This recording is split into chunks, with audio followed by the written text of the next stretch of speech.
Hello दोस्तों, welcome to my YouTube channel. आज के ट्रेड का स्क्रीनशॉट मैं आपको प्रोवाइड कर दिए रहूँगा और आज के ट्रेड का जो एनालिसिस है वो हम वीडियो के लास्ट में करेंगे, क्योंकि आज का जो टॉपिक है वो काफ़ी ज़्यादा इंपॉर्टेंट है। वीडियो को लास्ट तक ज़रूर देखना। ये टॉपिक आपको प्रॉफिटेबल होने में काफ़ी ज़्यादा हेल्प कर सकती है। जो मैं टिप्स आप लोग को देने वाला हूँ वो काफ़ी ज़्यादा काम के, क्योंकि ये मेरे एक्सपीरियंस से मुझे पता चला है। तो सबसे पहले हम पहला टिप अपना स्टार्ट करते हैं। मेरा सबसे पहला टिप्स है कि कभी भी स्नाइपर की तरह ट्रेड करो। जो भी गेमर्स होंगे उनको पता होगा, एक असॉल्ट राइफल होती है, एक स्नाइपर गन होती है। जो स्नाइपर होता है वो उसमें एक शॉट में एनिमी डेड होता है, और असॉल्ट राइफल में 4 शॉट 5 शॉट आपको मारना पड़ता है।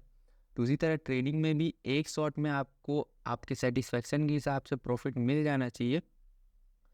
तो इस तरीके से आपको ट्रेड करना है कि सिर्फ आप एक ट्रेड लो और उस ट्रेड में आपका डे डन हो जाना चाहिए, कि उसी ट्रेड से आपका पूरा दिन निकल जाना चाहिए। आपको 2 ट्रेड लेने की ज़रूरत नहीं पड़नी चाहिए जब तक आपका पहला ट्रेड नहीं चल रहा है। तो इस तरीके से आपको ट्रेड करना है। असॉल्ट राइफल्स की तरह अगर आप ट्रेड करोगे दिन में 4 ट्रेड 5 ट्रेड, तो कुछ ट्रेड आपके फेल भी होंगे, कुछ ट्रेड आपके सही भी होंगे। जो ट्रेड अगर आपके फेल होंगे तो वो आपका माइंडसेट ख़राब कर देंगे। इस टिप का रीज़न यही है कि अगर आप 4 ट्रेड 5 ट्रेड ले रहे हैं, पहला ट्रेड अगर आपका प्रॉफिटेबल भी हो गया तो सेकंड ट्रेड अगर आपका लॉस हो गया तो ये सेकंड ट्रेड आपका माइंडसेट ख़राब कर देगा। जो ये पहले ट्रेड का प्रॉफिट लेके जाएगा हो सकता है आपको लॉस भी दे जाए, या फिर ये भी हो सकता है अगर पहला ट्रेड आपका लॉस में चला गया, यहीं से आपका माइंडसेट ख़राब हो गया, सेकंड ट्रेड लिए सेकंड ट्रेड भी लॉस में चले गए यहाँ, और माइंडसेट ख़राब हो गया, तो उस दिन आपका बहुत बड़ा लॉस हो सकता है थर्ड फोर्थ ट्रेड लेने के बाद। इसलिए आपको स्नाइपर की तरह ट्रेड करना है। सिर्फ एक ट्रेड लेना है इस तरीके का, ये जो ट्रेड है इस तरीके का ट्रेड लेना है और एक ही ट्रेड में अपना प्रॉफिट डन करना है। या तो यहाँ पे एक ट्रेड ले सकते हो, या तो यहाँ पे आपको कंफर्मेशन एक बाइंग की साइड यहाँ पे मिली, ये वाला ट्रेड ले सकते हो। मतलब इस तरीके का ट्रेड लेना। मैं ये नहीं बता रहा हूँ, स्ट्रैटेजी नहीं बता रहा हूँ, सबकी स्ट्रैटेजी अलग होती है, लेकिन आप स्ट्रैटेजी इस तरीके से चूज़ करो कि आप एक स्नाइपर की तरह ट्रेड कर पाओ। एक ट्रेड लो, कंफर्मेशन में लो। कभी भी ऐसा ट्रेड मत लेना कि यहाँ से नीचे आया फिर यहाँ पे मेरे को बाइंग दिखी तो मैं यहाँ से बाइंग कर लूँगा। इस तरीके से ट्रेड नहीं लेना है। आपको प्रॉपर अपनी स्ट्रैटेजी का वेट करना है। स्ट्रैटेजी नहीं बनी फिर मार्केट 1000 पॉइंट जाए 2000 पॉइंट जाए, आपको बिल्कुल जो है पछतावा नहीं होना चाहिए, क्योंकि जो है हमारी स्ट्रैटेजी अगर स्ट्रैटेजी दे रही है वो हमारा प्रॉफिट है। स्ट्रैटेजी अगर छूट जाए तब पछतावा हो तो वो बनता है, लेकिन स्ट्रैटेजी बनी नहीं रही है और आपको पछतावा हो रहा है इतना पॉइंट निकल गया इतना पॉइंट निकल गया, तो वो चीज़ आपके लिए सही नहीं है। क्योंकि स्ट्रैटेजी वो होती है जो लॉस भी दे तो उसमें गम नहीं होना चाहिए। स्ट्रैटेजी लॉस भी देती है प्रॉफिट भी देती है, लेकिन लॉस में भी खुश रहो प्रॉफिट में भी खुश रहो, तब आपको प्रेशर भी नहीं आएगा, आपका माइंडसेट भी ख़राब नहीं होगा। और आपका माइंडसेट ख़राब नहीं होगा तो आप कभी भी लॉस मेकिंग ट्रेडर तो नहीं बन सकते। ठीक है, तो सबसे पहला मेरा टिप्स यही था कि आप कभी भी स्नाइपर की तरह ट्रेड करो। दिन में एक ट्रेड लो, मैक्सिमम 2 ट्रेड लो। अगर दोनों ट्रेड लॉस में चले गए कंप्यूटर बंद कर दो। पहला ट्रेड मैक्सिमम अगर आप इस तरीके से कन्फर्मेशन में ट्रेड लेने जाओगे तो मैक्सिमम आपका पहला ट्रेड प्रॉफिटेबल हो जाएगा। क्योंकि पहले मैं भी बहुत सारे ट्रेड लिया करता था, लेकिन जब से ये रूल फॉलो कर रहा हूँ तो आजकल मेरा पहला ट्रेड ही प्रॉफिटेबल हो जाता है। और कभी भी दोस्तों एसएल को भी रिस्पेक्ट करना, टारगेट को भी रिस्पेक्ट करना। कभी भी ये मत करना कि एसएल से पहले निकल गया, टारगेट से पहले निकल गया। इस तरीके से अगर आप करोगे तो कभी भी आपका माइंडसेट स्ट्रांग नहीं हो पाएगा। प्रॉफिट तो आप लेके चले जाओगे, वही चीज़ आपके ट्रेड के एनालिसिस में मैं एग्जांपल की तरह बताऊंगा, तो वीडियो को लास्ट तक ज़रूर देखना। ठीक है, सेकंड टिप्स है मेरा कि लिमिटेड क्वांटिटी में ट्रेड करना। कभी भी अपने कैपिटल का 20% ही ट्रेड करना। इससे ज़्यादा अगर आप ट्रेड करते हो तो मेरे को नहीं लगता कि इस ट्रेड को आप प्रॉपर टारगेट तक होल्ड कर पाओगे, और टारगेट तक होल्ड नहीं करोगे वहीं से आपका माइंडसेट ख़राब हो जाएगा। तो सबसे पहली बार, ट्रेडिंग को प्रॉफिट के लिए मत करो, ट्रेडिंग को करो अपने स्ट्रेटजी के लिए। एक गेम की तरह करो ट्रेडिंग को। ट्रेडिंग अकाउंट में जो भी पैसा है वो आपका पैसा नहीं है जब तक वो आपके बैंक अकाउंट में नहीं पहुंच रहा है। तो ट्रेडिंग अकाउंट के पैसे से कभी भी अटैचमेंट मत रखो। वो उसको लॉस हो चुका है मान लो वो आप, ठीक है, कभी भी इस तरीके से अटैचमेंट मत रखो। 20% यूज़ करो ताकि आप ट्रेडिंग को गेम की तरह खेल पाओ। एक गेम में प्रोफेशनल बन सकते हो आप, लेकिन अगर आप पैसे से अटैच रहोगे तो कभी भी प्रोफेशनल नहीं बन पाओगे। कभी भी 20% से ज़्यादा हिस्सा यूज़ मत करो अगर आप 50% संभाल पा रहे हो तो अलग बात है। मेरे हिसाब से तो 20% मैं खुद नहीं संभाल पाता। 20% से अगर ज़्यादा ट्रेड कर दूँ तो मैं इतने टाइम से अपने टारगेट को रिस्पेक्ट करूँ फिर भी मेरा माइंडसेट ख़राब हो जाता है। तो ये चीज़ आप देख लीजिएगा। 20% मेरा टिप्स रहेगा, 20% से ज़्यादा कभी यूज़ करना ही मत। ये थर्ड मेरा टिप्स रहेगा कि टारगेट एंड एसएल को रिस्पेक्ट करो। थर्ड टिप्स यही रहेगा, टारगेट एंड एसएल को हमेशा रिस्पेक्ट करो। तो फोर्थ टिप्स जो है वो सबसे इम्पोर्टेंट टिप्स है मेरा। कभी भी अपने ट्रेड्स को लिखते रहा करो और हर मंथ उस ट्रेड को चेक किया करो। वहाँ से आपको, जैसे आपकी स्ट्रेटजी अगर सही से काम नहीं कर रही है तो वो चीज़ का आपको पता चलेगा, या फिर आपकी स्ट्रेटजी हमेशा, अगर आप जहाँ से एग्जिट करो वहाँ से और प्रॉफिट मिल रहे हैं और प्रॉफिट दिखा रहा है मार्केट, तो उस चीज़ को लिख लिया करो, ताकि जब आप बैक टेस्ट करोगे 1 महीने बाद, आप जब अपने ट्रेड्स को टेस्ट करोगे वहाँ आपको अपनी स्ट्रेटजीज़ की कुछ खामियां भी पता चलेंगी, कुछ अच्छाइयाँ भी पता चलेगी। अगर ज़्यादा प्रॉफिट दे रहा है तो उस हिसाब से आप अपने टारगेट्स को भी जो है मॉडिफाई कर सकते हो, अपने टारगेट्स को भी बड़ा कर सकते हो। या अगर टारगेट नहीं दे पा रहा है वो ट्रेड, छोटे टारगेट्स दे रहे हैं, तो उस तरीके से भी आपका माइंडसेट बनेगा। तो सबसे ज़्यादा इम्पोर्टेंट है अपने ट्रेड्स को लिखना और उसको चेक करना। ये चेक इसलिए नहीं करना है कि आप लिखोगे तो आपको अपनी गलतियों का पता चलेगा। इसको मेरे हिसाब से इसलिए चेक करते रहना है क्योंकि जो आपकी स्ट्रेटजी है, जो भी आप स्ट्रेटजी यूज़ कर रहे हो, उस चीज़ का आपको पता चलेगा कि आपकी स्ट्रेटजी किस तरीके से परफॉर्म कर रही है, ठीक है। या फिर आप ज़्यादा स्ट्रेटजी का यूज़ कर रहे हो, रैंडम ट्रेनिंग ट्रेड्स का यूज़ कर रहे हो, तो वो सारी चीज़ें भी आपको पता चलेंगी। तो कभी भी आप अपने ट्रेड्स को लिखना मत भूलना, ठीक। और मैक्सिमम 5 स्ट्रेटजी से यूज़ करना। 5 से ज़्यादा स्ट्रेटजीज अगर आप यूज़ करोगे तो वहाँ से आपका माइंडसेट ख़राब होने लगता है। आप कोई भी स्ट्रेटजी में फिर मास्टर नहीं कर पाओगे सारी स्ट्रेटजी। कोई स्ट्रेटजी, क्योंकि हर स्ट्रेटजी एक सा टारगेट नहीं देती, एक सा एसएल नहीं देती। एसएल तो चलो आपको दिखता है, टारगेट समझ नहीं आता फिर अगर ज़्यादा स्ट्रेटजी यूज़ करोगे तो। इसलिए मैं तो ओनली 3 स्ट्रेटजी यूज़ करता हूँ। और जो है पहले मैं 5 स्ट्रेटजी यूज़ किया करता था, लेकिन 2 स्ट्रेटजी मेरे को उतना टारगेट नहीं देती तो मैं उसमें ट्रेड अवॉइड करता हूँ। अगर दिन भर कोई ट्रेड नहीं मिल रहा है तब जाके मैं उसमें ट्रेड कर लेता हूँ। टारगेट छोटा ही लेता हूँ, जल्दी निकलने की कोशिश करता हूँ मैं, ठीक है। वैसे 5 स्ट्रेटजी मैं भी यूज़ करूँ, लेकिन 3 मेजर स्ट्रेटजी है जो मैं डेली यूज़ करता हूँ। अगर वो 3 में से एक भी स्ट्रेटजी मिल गई उसके बाद मैं ट्रेड नहीं करता। बाकी कितना भी जो स्ट्रेटजी है बनता रहे, मेरे को उससे मतलब नहीं है। अगर पहला ट्रेड मेरा लॉस में है तो सेकंड ट्रेड में ले लेता हूँ, सेकंड ट्रेड के बाद मैं कोई ट्रेड नहीं लेता। और सबसे लास्ट जो है मेरा टिप्स रहेगा कि आप सिर्फ 2 इंडेक्स को फॉलो करें, या तो निफ्टी बैंक निफ्टी, या तो बैंक निफ्टी सेंसेक्स, या तो निफ्टी सेंसेक्स, इस तरीके से फॉलो करें। क्योंकि अगर आप सभी तरफ देखोगे, स्टॉक ऑप्शन में भी करना है, निफ्टी में भी करना है, फिर निफ्टी में भी करना है, बैंक निफ्टी में भी करना है, तो सारे इंडेक्स का मूवमेंट थोड़ा थोड़ा अलग रहता है। ज़्यादा डिफरेंस नहीं रहता लेकिन थोड़ा थोड़ा अलग रहता है। उस चीज़ में माइंडसेट ख़राब हो जाता है, क्योंकि इंडेक्स तो उसी तरीके से मूव करेगा, लेकिन इंडेक्स के जो ऑप्शंस हैं, बैंक निफ्टी के ऑप्शन हैं, उसके प्रीमियम अलग तरीके से मूव करते हैं, निफ्टी के प्रीमियम अलग तरीके से मूव करते हैं, फिर निफ्टी के प्रीमियम अलग तरीके से मूव करते हैं। तो अगर आप अलग अलग इंडेक्स में ट्रेड करोगे तो आप कभी भी प्रीमियम्स का जो है मास्टर नहीं कर पाओगे। प्रीमियम्स को भी मास्टर करना ज़रूरी है, क्योंकि कभी कभी प्रीमियम ही हमको बता देती है कि हमें हमारा ट्रेड फेल होने वाला है कि नहीं होने वाला है। प्रीमियम शुरू में आपको एंट्री के टाइम भी थोड़ा आइडिया हो जाता है कि ट्रेड कैसे चलने वाला है। एंट्री के टाइम अगर प्रीमियम बढ़ते रहे तो इससे भी आइडिया हो जाता है कि नहीं अभी ब्रेकआउट होने वाला है, तो आप वहाँ से एडवांस में भी एंट्री कर सकते हो। कभी कभी प्रीमियम काफ़ी अच्छे तरीके से इंडिकेट कर देती है, तो प्रीमियम का भी मास्टरिंग होना बहुत ज़्यादा इम्पोर्टेंट है। तो ये भी मेरी जो लास्ट टिप होगी, ये सारी टिप्स इम्पोर्टेंट है। अगर सारी टिप्स को अगर आप फॉलो करोगे तो 100% गारंटी है आप मंथ के एंड में लॉस मेकिंग तो नहीं रहोगे। अगर आप दिन में 4 ट्रेड 5 ट्रेड कर रहे हो तो फिर अगर आपका प्रॉफिट भी हो रहा है, फिर भी अगर कोई इंसान एक ट्रेड कर रहा है स्नाइपर शॉट की तरह, तो इस एक ट्रेड करने वाले इंसान से आप ज़्यादा प्रॉफिट नहीं ले पाओगे। एग्जांपल मैं आपको देता हूँ, 22 ट्रेडिंग सेशन होते हैं। अगर आप ज़्यादा ट्रेड ले रहे हो तो आपकी एक्यूरेसी भी कम हो जाएगी, ये ऑब्वियस सी बात है। 22 ट्रेडिंग सेशन होते हैं, 22 में आपको मान लिए 20 ट्रेडिंग सेशन में आपको अपनी स्ट्रेटजी बन गई, 4 ट्रेड 5 ट्रेड ले रहे हो, किसी दिन लॉस, किसी दिन प्रॉफिट, किसी दिन लॉस, किसी दिन प्रॉफिट में 10 हम 15 दिन का प्रॉफिट मानते हैं, 5 दिन का लॉस मानते हैं, 20 ट्रेडिंग सेशन आपने ट्रेड किया है, ठीक है।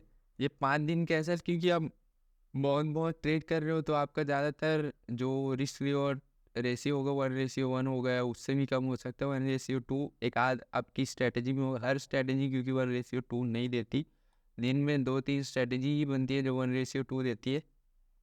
यहाँ पे भी किसी का स्ट्रेटजी बना होगा 1:2 से ज़्यादा, यहाँ पे किसी की स्ट्रेटजी बना होगा 1:2 से ज़्यादा। इसके बाद कहाँ पे स्ट्रेटजी बना है जो आपको 1:1 से ज़्यादा दे रही है। इसी तरीके से मार्केट चलती है। एक आध ट्रेड में आपको 1:0 से ज़्यादा मिल जाएगा, लेकिन ज़्यादातर अगर ज़्यादा ट्रेड लेते हो 1:1 ही चलता है। तो ये 5 दिन कैंसिल हो गया, आप 10 दिन प्रॉफिट में लिए। अगर 1000 का एवरेज प्रॉफिट मानता हूँ मैं, एग्जाम्पल ले रहे हैं, तो आपका 10,000 रुपये बन रहे, ठीक है। ये 22 ट्रेडिंग सेशन में अगर इसको 15 ट्रेडिंग सेशन भी अगर ट्रेड मिल गया, 15 ट्रेडिंग सेशन में इसका जो ट्रेड है ये टारगेट को भी रिस्पेक्ट करता है, एसएल को भी रिस्पेक्ट करता है। एसएल मैं मानता हूँ 5 दिन एसएल लग गया इसका, ठीक है। 10 दिन ये भी प्रॉफिटेबल है, ये 15 दिन प्रॉफिटेबल था लेकिन ये 10 दिन प्रॉफिटेबल है। 5 इसका एसएल लगा है, लेकिन इसका जो एक ट्रेड का प्रॉफिट होगा, कभी भी मेरा ट्रेड देखना है, एक ट्रेड में जो प्रॉफिट होता है वो मैक्सिमम अगर 3 दिन मेरे को लॉस हो तब वो एक ट्रेड का प्रॉफिट मेरा जाता है। तो इसका एक ट्रेड का प्रॉफिट होगा, 3 दिन को कवर कर लेगा, तो 2 ट्रेड हम मान लेते हैं, 2 ट्रेड कवर कर लिए। इसका 8 जो ट्रेडिंग सेशन बचा, अगर मैं ये भी मान के चलूँ कि ये भी 1,000 ले रहा है, तब भी वो 8,000 रुपये प्रॉफिट ले रहे हैं। लेकिन ये मिनिमम ये 20,000 प्रॉफिट लेगा। जो एक ट्रेड कर रहा है दिन का, ये 20,000 मिनिमम प्रॉफिट लेगा, क्योंकि इसका रेशियो काफ़ी ज़्यादा रहेगा। ये इस तरीके की ट्रेड्स लेगा। अगर शुरू में नहीं भी ले रहा है तो उसका आदत हो जाएगा, उसको स्ट्रेटजी समझ आने लगेगी कि कौन सा स्ट्रेटजी बड़ा ट्रेड दे रहा है, तो ऑटोमेटिक उसको 2 महीने 3 महीने में आदत हो जाएगा कि अच्छे ट्रेड ले, इस तरीके के ट्रेड ले। धीरे से उसको ये भी आदत हो जाएगा टारगेट्स एसएल जो है वो रिस्पेक्ट करने की, क्योंकि एक दो स्ट्रेटजी में अगर आप ट्रेड करते हो, दिन में 1-2 ट्रेड करते हो, ऑटोमेटिक आपका माइंडसेट ठीक होने लगता है। तो इस तरीके से ट्रेड करो। तो टिप्स ख़त्म होती है। आज के ट्रेड का मैं एनालिसिस कर देता हूँ कि कहाँ पे मैंने ट्रेड बाय किया और क्यों बाय किया। तो सबसे पहले पिछला दिन अगर हम देखें तो ऊपर ओपन होके क्लोजिंग हमारी रेड में दी है। और कभी भी मैंने उस दिन भी पिछले किसी वीडियो में मैंने बताया था कि कभी भी जो हमारी क्लोजिंग है रेड में, वो पिछले क्लोजिंग से नीचे हो तो मार्केट थोड़ा निगेटिव होता है। उसके बाद अगर निगेटिव का पहला जो स्ट्रेटजी हो, पहला कोई भी स्ट्रेटजी बने, तो वो स्ट्रेटजी ज़्यादातर वर्क करती है, ठीक है। तो इस तरीके से मैंने इसी माइंडसेट से आज ट्रेड लिया है। मार्केट नीचे ओपन हुआ, ठीक है। पहले 920 स्ट्रेटजी बनी, इसको मैंने इग्नोर किया क्योंकि उससे पहले काफ़ी ज़्यादा अप मूव था। और डेली चार्ट में अगर देखोगे तो यहाँ पे एक सपोर्ट लेवल था, तो सपोर्ट लेवल पास होता है तो मैं ट्रेड नहीं करता। अगर यहाँ पर रुक के निकालता तो मैं ट्रेड करता, कन्फर्मेशन का इंतज़ार करता हूँ। अगर सपोर्ट लेवल पास होता है, सपोर्ट लेवल को निकालने का वेट करता हूँ मैं कभी, क्योंकि ज़्यादा टाइम में सपोर्ट लेवल में 1-2 कैंडल रुकी जाती है तो एंट्री का मौका मिल जाता है, उसका डर नहीं रहता मेरे को, ठीक है। उसके बाद यहाँ से ऊपर गई मार्केट, सपोर्ट लेके यहाँ से मार्केट ऊपर गई, तो मेरे को लगा यहाँ से ऊपर ब्रेक करेगी। फिर भी मैं यहाँ पे बाय नहीं करता, क्योंकि ऊपर ब्रेक करेगी तो रेजिस्टेंस का भी मिल रहा है। तो यहाँ पे मेरा जो है बाइंग मैं करने का प्लान कर रहा था छोटे से टारगेट के लिए, क्योंकि मेरे को टारगेट उतना दिख नहीं रहा था ऊपर की साइड। तो उसके बाद मार्केट ऊपर गई, लेकिन बहुत फास्ट ऊपर गई। अगर कोई फास्ट ऊपर जाता है मार्केट तो फिर रेजिस्टेंस निकालने में मार्केट को बहुत ज़्यादा प्रॉब्लम होती है। कभी भी देखना, अगर मार्केट फास्ट जाए उसके बाद मार्केट होल्ड करने लग जाएगी, या काफ़ी ज़्यादा अगर कोई न्यूज़ के कारण फास्ट जाए तब की बात अलग है। लेकिन अगर बिना न्यूज़ के अगर मार्केट फास्ट जाए तो फिर वो मार्केट रुकती है, ट्रैप करती है, ट्रैप मार्केट की तरह काम करती है वो। तो यहाँ पे फास्ट गई तो यहाँ से मेरा कॉन्फिडेंस बढ़ गया कि यहाँ से अगर मेरे को कोई शूटिंग स्टार कैंडल मिल गई तब भी मैं डाउन की साइड बाय कर लेता। तो यहाँ से मेरे को थोड़ा कॉन्फिडेंस मिल गया है। फिर यहाँ से मैं बड़े रेंज का वेट करता, जिस तरीके से ये रेंज जो बनी है इस तरीके ये रेंज का वेट करता मैं।